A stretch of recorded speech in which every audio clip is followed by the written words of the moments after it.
tengah semakin panasnya eskalasi konflik, Perdana Menteri Israel Benjamin Netanyahu berdiri tegap di podium, menyampaikan pidato yang langsung menggetarkan ruang sidang dan memicu gelombang ketegangan baru di seluruh negeri. Dalam siaran televisi nasional yang disaksikan jutaan warga, Netanyahu mengumumkan pengerahan seluruh pasukan Israel Defense Forces atau IDF menuju jalur Gaza. Ini adalah momen penentuan.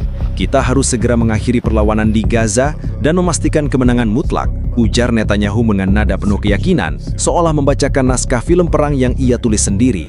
Pasukan cadangan, unit elit hingga divisi khusus yang sebelumnya hanya dikerahkan untuk misi luar negeri, seluruhnya diperintahkan bergerak ke garis depan. Keputusan ini datang di tengah meningkatnya korban di kedua belah pihak, membuat sebagian pengamat menilai langkah tersebut sebagai upaya Netanyahu untuk menunjukkan kekuatan politik sekaligus mempertahankan posisinya yang mulai terancam. Bagi sebagian rakyat, pidato itu terdengar seperti pengumuman promo kematian massal yang dibacakan dengan senyum tipis. Meski wajahnya terlihat tenang, sorot matanya menyiratkan tekanan besar. Kamera televisi menangkap jemarinya yang sesekali menggenggam podium terlalu kuat, seakan mencoba menyembunyikan kegugupan. Seorang komentator politik bahkan berbisik di siaran radio, kalau podium itu bisa bicara, mungkin dia sudah lapor KDRT. Sementara Netanyahu berbicara tentang kemenangan dan keamanan nasional, suasana di luar gedung pemerintahan sudah mulai menghangat. Ribuan warga mulai berkumpul, membawa spanduk dan menyerahkan slogan-slogan penolakan. Namun sang Perdana Menteri tetap melanjutkan pidatonya, menutupnya dengan seruan keras, "Kita akan menutup bab ini dengan kemenangan, bukan kompromi." Bagi pendukungnya, ini adalah deklarasi tekad yang membara. Namun bagi para penentang, ini adalah tanda bahwa Netanyahu mulai menganggap negara seperti akun media sosial pribadinya, bebas upload apa saja, meski isinya bikin orang panas kepala. Hanya beberapa jam setelah pidato Netanyahu yang mengerahkan seluruh pasukan IDF ke Gaza, gelombang massa mulai bergerak dari berbagai penjuru kota. Dari Haifa hingga Beersheba, ribuan kendaraan pribadi, bus dan sepeda motor memenuhi jalan-jalan menuju pusat ibu kota. Informasi dari kepolisian menyebut jumlah massa yang berkumpul di depan kediaman resmi Perdana Menteri telah mencapai 500 juta orang, angka yang memecahkan rekor protes terbesar dalam sejarah modern Israel. Di bawah langit malam yang diterangi lampu-lampu jalan dan kamera media internasional, lautan manusia itu berdiri rapat, membawa spanduk dengan tulisan yang mencolok, "Ganti pemimpin, selamatkan negeri," dan "Bukan perang tapi damai." Suara teriakan bersahutan nyaris menenggelamkan sirene patroli polisi. Udara Tel Aviv terasa lebih panas dari biasanya, bukan karena cuaca, tapi karena amarah yang menyatu di dada ratusan ribu orang. Banyak dari mereka adalah keluarga prajurit yang sedang bertugas di garis depan. Mereka menolak keras kebijakan pengerahan penuh pasukan, menilai langkah Netanyahu hanya akan memperpanjang penderitaan.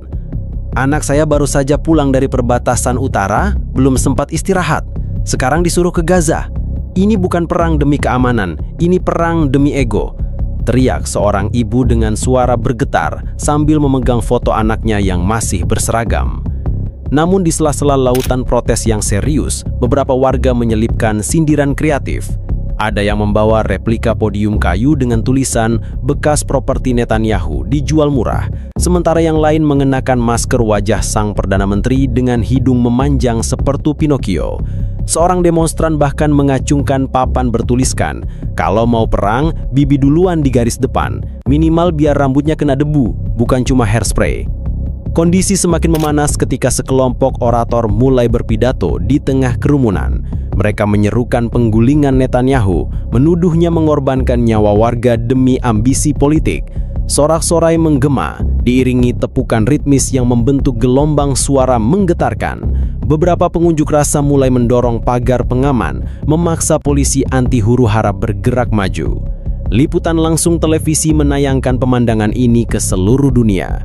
Kamera drone memperlihatkan pemandangan dramatis, lautan manusia yang memenuhi seluruh jalanan, lampu ponsel yang berkedip seperti bintang di bumi, dan teriakan yang membentuk ritme tak terputus. Namun di balik semua itu, suasana hati publik semakin jelas. Mereka tidak hanya memprotes kebijakan militer, tetapi juga mengirim pesan keras bahwa kepemimpinan Netanyahu mulai dianggap seperti baterai ponsel lawas, cepat panas, cepat habis, dan sudah waktunya diganti. Ketegangan yang sejak sore menguasai jalanan Tel Aviv akhirnya memuncak menjadi ledakan amarah. Menjelang tengah malam, pagar pengaman di depan kediaman resmi Perdana Menteri Benjamin Netanyahu berhasil didobrak massa. Ribuan orang merangsek masuk, sementara polisi anti huru-hara mencoba membentuk barikade, namun jumlah mereka kalah jauh dibanding lautan demonstran yang memadati area tersebut. Asap mulai membubung dari halaman depan ketika sekelompok pengunjuk rasa melemparkan obor ke arah pintu gerbang. Dalam hitungan menit, api merambat ke bagian luar bangunan. Siaran langsung televisi memperlihatkan kobaran merah oranye yang menyala di malam gelap, menciptakan siluet dramatis rumah pemimpin Israel itu. Sirena mobil pemadam meraung, namun sulit menembus kepadatan massa. Beberapa saksi mata mengatakan teriakan, "Gulingkan Netanyahu," bergema bersamaan dengan suara kaca pecah. Ada pula yang membawa drum besi, memukulnya berirama untuk menandai setiap lemparan batu ke arah bangunan. Seorang demonstran berseloroh ke kamera. "Tenang saja, ini bukan pembakaran rumah, ini cuma upgrade interior biar lebih open space." Pihak keamanan berulang kali menyerukan peringatan lewat pengeras suara agar massa membubarkan diri, tapi seruan itu tenggelam oleh pekikan protes. Api kian membesar, menerangi wajah-wajah marah yang memandang ke arah rumah sang Perdana Menteri.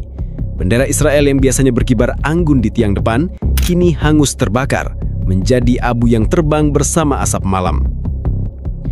Di tengah kekacauan, beberapa wartawan mencoba mendekat untuk mengambil gambar, namun harus mundur karena lemparan benda tumpul yang melintas dari segala arah. Gambar dari udara menunjukkan rumah Netanyahu yang dulunya berdiri megah, kini diselimuti asap tebal. Bagi sebagian warga, momen ini adalah puncak kekecewaan yang telah lama terpendam. Bagi yang lain, ini adalah versi Israel dari acara renovasi rumah. Bedanya, sponsornya amarah rakyat, bukan stasiun TV. Meski pasukan keamanan akhirnya berhasil memadamkan api beberapa jam kemudian, kerusakan sudah tak bisa dihindari. Bagian depan rumah gosong, jendela pecah, dan pintu utama hancur berantakan. Namun yang lebih mengerikan bagi Netanyahu bukanlah api yang membakar dinding rumahnya, melainkan api kemarahan publik yang kini semakin sulit dipadamkan. Sehari setelah demonstrasi besar-besaran yang memuncak pada pembakaran rumahnya, Benjamin Netanyahu menghadapi badai politik yang tak kalah dahsyat. Dari dalam Knesset, suara-suara oposisi menggema lantang, menuntut pemungutan suara darurat untuk mencabut mandat kepemimpinan sang Perdana Menteri. Partai-partai oposisi yang sebelumnya terpecah dalam berbagai isu, kini bersatu dalam satu agenda, mengakhiri pemerintahan Netanyahu. Siaran berita pagi menayangkan cuplikan dari ruang sidang, di mana para anggota parlemen saling berdebat sengit. Beberapa bahkan mengacungkan dokumen mosi tidak percaya ke arah kamera, seolah ingin menunjukkan bahwa momen ini akan tercatat dalam sejarah. Di luar gedung parlemen, puluhan ribu demonstran kembali turun ke jalan. Kali ini mereka membawa spanduk dengan pesan yang lebih tajam. "Pemimpin gagal, negara sengsara." Dan "Kami tidak butuh raja, kami butuh pemimpin." Sorakan mereka mengiringi setiap kabar terbaru dari dalam ruang sidang. Pakar politik menyebut bahwa situasi ini sudah berada di titik kritis. Kalau ini catur, Netanyahu sudah di posisi skak. Tinggal tunggu satu langkah lagi, dan bukan bidak yang maju, tapi rakyat, ujar seorang analis di saluran berita internasional. Sementara itu, media sosial menjadi arena perlawanan digital. Tagar #gulingkan Netanyahu menduduki puncak tren global, diikuti oleh meme-meme satir yang menyebar cepat. Salah satu yang viral menampilkan foto Netanyahu dengan teks, "Bibi, ini bukan tentang siapa yang menang perang, ini tentang siapa yang bisa pulang tanpa rumah dibakar." Tekanan datang bukan hanya dari oposisi politik, tetapi juga dari sebagian anggota koalisinya sendiri yang mulai meragukan kepemimpinannya. Beberapa sumber anonim di lingkaran dalam pemerintahan mengungkap bahwa pembicaraan soal pengganti Netanyahu sudah dilakukan secara diam-diam. Menanggapi semua itu, Netanyahu mengeluarkan pernyataan singkat yang dibacakan lewat juru bicaranya. "Saya akan tetap memimpin sampai misi di Gaza selesai." Namun bagi banyak pihak, kalimat itu justru terdengar seperti menambah bensin ke api kemarahan publik. Kini, Israel berada di persimpangan berbahaya, memilih mempertahankan seorang pemimpin yang berdiri teguh meski dilanda badai, atau menggantinya demi menghentikan krisis yang terus membesar. Dan di tengah semua ketegangan ini, satu hal menjadi jelas. Jika politik adalah panggung, maka Netanyahu baru saja mendapat lemparan tomat terbesar dalam karirnya. Beberapa hari setelah kobaran api membakar kediaman resmi Perdana Menteri Benjamin Netanyahu, Israel masih bergulat dengan dua front yang sama-sama menguras tenaga, perang di Gaza dan perang politik di dalam negeri. Jalan-jalan di Tel Aviv dan Yerusalem belum sepenuhnya sepi dari demonstran. Sementara di garis depan, pasukan IDF terus melancarkan operasi militer. Situasi ini memicu keprihatinan internasional. Sejumlah negara sekutu mulai mempertanyakan stabilitas politik Israel, khawatir kebijakan militer tanpa konsensus akan melemahkan posisi negara itu di mata dunia. Laporan dari PBB menyebutkan adanya lonjakan korban sipil di Gaza, menambah tekanan pada pemerintahan Netanyahu yang sudah terpojok. Dampak sosial juga mulai terlihat. Pasar-pasar tradisional di Tel Aviv mengalami penurunan aktivitas. Transportasi publik sering terhambat karena aksi blokade massa, dan beberapa sekolah terpaksa diliburkan demi menghindari resiko bentrokan di jalanan. Warga sipil kini hidup dalam ketidakpastian, diapit oleh ancaman serangan roket dari luar dan ketegangan politik di dalam negeri. Di media internasional, citra Netanyahu semakin tergerus.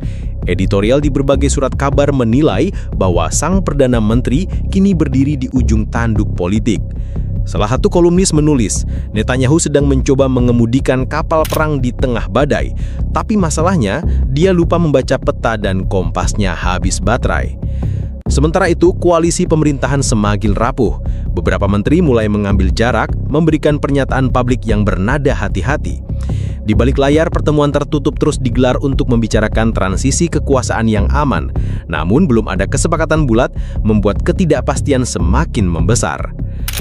Di tengah kekacauan, masyarakat Israel terpecah menjadi dua kubu. Mereka yang masih percaya pada kepemimpinan Netanyahu dan mereka yang menganggap satu hari lagi di bawah pemerintahannya adalah resiko terlalu besar.